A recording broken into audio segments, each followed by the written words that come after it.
ఇక ఒకనాడు నేను కూడా పోతి కానీ ఫామ్ హౌస్కు మధ్యన పోతిగా నేను ఆయన మంచి కోసమే పోయినా ఈ బీఆర్ఎస్ చల్లకుండా ఈ బీఆర్ఎస్ను టీఆర్ఎస్గా మార్చే అప్పుడన్నా ఒక రోక్కు వస్తుంది పార్టీ ఈ బీఆర్ఎస్ ఎప్పుడైతే మార్చినావో దుష్టశక్తులు ఎక్కువైపోయి ఇటు గుంజుతా ఉన్నాయి నీకు దైవశక్తుల తోటి నీ పార్టీ నూక్కపోవాలంటే ఈ బీఆర్ఎస్ను టీఆర్ఎస్గా మార్చే పెద్ద మనిషి అని చెబుదామని పోయినా వామ్మో నీ దండం పెడితే పోలీసు వాళ్ళు నీ అడుక్కు 60 సార్లు నన్నే కనిపెట్టి ఆఖరికి వస్తారు కల్లా ఓ తీట పంచాది మోపై పంచాది అయింది ఎందుకు పోనిస్తారు వాళ్ళు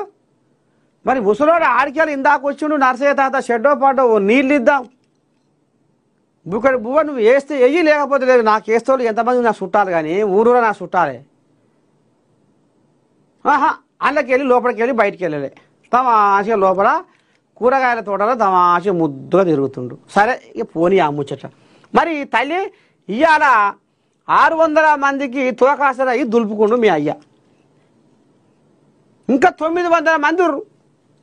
అమరవీరుల కుటుంబాలు నువ్వు ఇవాళ నేను చేస్తున్న ఉద్ధారకం నేను మా రామశక్కని కార్యం ముంగటేసుకున్నా అని నువ్వు